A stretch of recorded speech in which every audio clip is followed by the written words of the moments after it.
नमस्कार मेरे गौपालक मित्रों। दूध सर्वोत्तम आहार है। दूध बच्चों के लिए, बड़े बूढ़ों के लिए, बीमारों के लिए, दुर्बलों के लिए तो उनका मुख्य आहार ही है। इसी पर वो जिंदा भी रहते हैं और वो स्वास्थ्य की आशा भी कर सकते हैं। लेकिन यही दूध अब बहुत लोगों को परेशान करने लगा है। हम सब ने A1 और A2 दूध के बारे में बहुत सुना होगा। इस पर बहुत सारी चर्चा भी होती है कि जर्सी गाय का दूध A1 रहता है। जर्सी गाय की कई किस्में हैं, विदेशी गाय की कई नस्लें हैं, लेकिन जो देसी गाय है वो तो A2 दूध देती है। लेकिन पिछले 30-40 सालों में दूध को लेकर कुछ अद्भुत बातें सामने आई हैं। ये बहुत ही डरावनी है, क्योंकि इनके कारण हम देख रहे हैं कि दूध बहुत सारे लोगों को हजम नहीं होता है, दूध डाइजेस्ट नहीं होता है। दूध पीने के बाद उनके अंदर या तो मिल्क इंटॉलरेंस हो जाता है, दूध को वो सह नहीं कर पाते, पचा नहीं पाते, या फिर दूध के प्रति उनको एलर्जी की समस्या हो जाती है। और कई लोग तो इस एलर्जी के कारण या इंटॉलरेंस के कारण भयंकर स्थिति में फंस जाते हैं। अध्ययन कहते हैं कि कुछ कारणों से, कारण भी मैं आगे आगे बताऊंगा किस कारणों से दूध के प्रति एलर्जी या इंटॉलरेंस की समस्या बढ़ रही है। लेकिन बताना चाहूंगा कि इन समस्याओं के कारण कई लोग तो इमरजेंसी कंडीशन का फेस करते हैं। भारत में भी मिल्क इंटॉलरेंस की जो स्थिति है बहुत तेजी से बढ़ रही है। अध्ययन तो कहते हैं कि 50% ज्यादा आबादी में इंटॉलरेंस की समस्या है। खास करके जो दक्षिण भारत की बात की जाए, दक्षिण भारत में तमिलनाडु, केरल, कर्नाटका जैसे राज्यों में तो 60% से अधिक लोग दूध को सहजता से पचा नहीं पाते, दूध को हजम नहीं कर पाते। दूध पीते ही उनके पेट में गैस बननी शुरू हो जाती है, या फिर मरोड़ से शुरू हो जाते हैं। दूध के कारण कुछ दूसरी समस्या शुरू हो जाती हैं। कई लोग डायरिया का, यानी कि बार बार दस्त जाने की समस्या शिकायत करने लगते हैं। बहुत सारे लोगों को तो इसी का संगनी की समस्या भी होने लगती है। लेकिन एक समय हम तो समझते सुनते थे, आज भी सुनते हैं कि यदि किसी को संघनी रोग है, बार बार दस्त जाने की समस्या है और बरोड़ के साथ दस्त होती है, लेकिन इन्फेक्शन की समस्या नहीं है, तो ऐसे लोगों को दूध की जो छाछ होती है वो पिलानी चाहिए। पर आज तो दूध ही समस्या बनता चला जा रहा है, क्योंकि दूध पीते ही उनको गैस की समस्या हो जाती है, डायरिया आ जाता है, मरोड़ आने शुरू हो जाते हैं। कुछ लोगों में दूध के प्रति एलर्जी है, एलर्जी के कारण दूध पीते ही उनके शरीर पर चकत्ते पड़ जाते हैं, खुजली होने लग जाती है, रेडनेस आ जाती है, या दस्त आदि तो लगते ही लगते हैं, लेकिन इनके अलावा ये समस्या भी खड़ी हो जाती है। कुछ लोगों को दूध पीने के बाद सांस फूलना शुरू हो जाता है, अस्थमा की समस्या हो जाती है, सांस लेने में परेशानी होती है, इसके चकत्ते पड़ जाते हैं। कई अध्ययन तो ये भी कहते हैं कि एक्जिमा जैसी समस्या का संबंध भी दूध के साथ में है। ये समस्या क्यों हुई? 1960 से पहले हमने अपने देश में एक भी आदमी को एक भी समस्या किसी के मुंह से ये नहीं सुनी कि उसे दूध डाइजेस्ट नहीं होता। दूध तो प्रमुख आहार है, और यदि हम बात करें गाय के दूध की, तो वो तो अमृत स्वरूप है।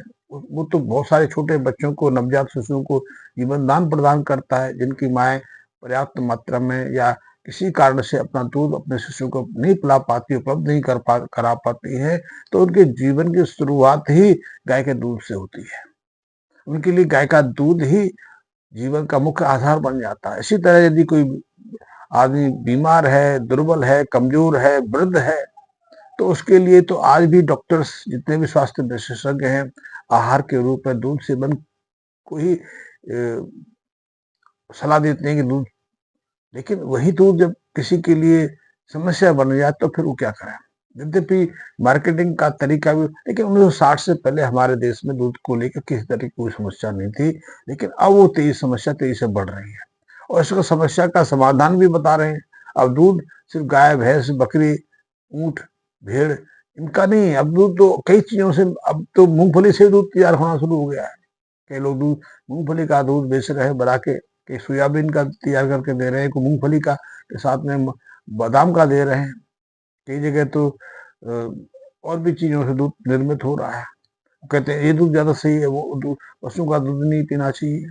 लेकिन मैं आपको बताना चाहूंगा कि आज भी सत्य है, यदि आपकी गाय शुद्ध देसी नस्ल की है, उसके अंदर सारी अनुवांशिक संरचना देसी की है, तो वो रत्ती भर भी आपको समस्या नहीं देती। वो उसका दूध पतला अवश्य होता है, उसके अंदर फैट की परसेंटेज अवश्य कम होती है, उसका दूध में थोड़ा वो स्वाद नहीं होता, लेकिन स्वाद तो रहता है। भैंस का दूध तो बिना स्वाद का रहता है, गाढ़ा अवश्य है। लेकिन यदि आप चाय बना रहे हो या दूध पी रहे हो और दूध मीठा नहीं डालो तो उस भैंस के दूध को आप पी नहीं सकते, क्योंकि स्वादहीन है। लेकिन गाय के दूध में हल्की मिठास रहती है, क्योंकि उसके अंदर जो लैक्टोज की परसेंटेज थोड़ी ज्यादा रहती है, और गाय के लैक्टोज में कोई एलर्जिक समस्या नहीं आती है। लेकिन दूसरी जो पशु है, चाहे वो जर्सी है या दूसरे जो किसी भी तरह की भैंस का दूध है, उसमें यदि लैक्टोज ज्यादा है तो वो आपको एलर्जिक समस्या दे देगा, आपकी इंटॉलरेंसी को बढ़ा देगा। और ये देखने में आ रहा है, उत्तर भारत में भी मिल्क इंटॉलरेंस के रोगी कम नहीं है। कई जगह 23% तक मिल्क इंटॉलरेंस रोगी देखे, इसलिए वो संकीर्ण से पीड़ित रहते हैं, या स्किन संबंधी समस्या हो जाती है, खारिश रहती है, एक्जिमा हो जाता है, सोरेसिस की बीमारी हो जाती है, कई और समस्याएं बनी रहती हैं।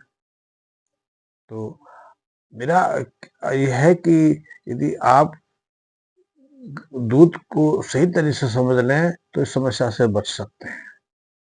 क्योंकि आप बाजार से जो दूध लेके आते हो, आजकल तो हम आधे हमारे लिए जो आधे से ज्यादा दूध है बाजार से ही आता है, थैली से ही आता है।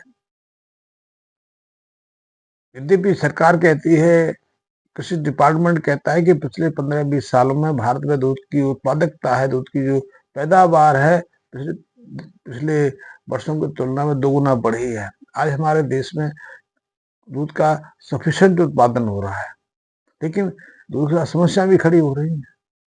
लेकिन ये अधिकांश दूध या तो पाउडर से निर्मित होके आ रहा है, या फिर कई कई तरह के केमिकल से बनता है। लेकिन अब एक नई किरण दिखाई देने शुरू हुई है कि हम अपने देश में गायों की उत्पादकता भी बढ़ा रहे हैं, भैंसों की संख्या तो घट रही है।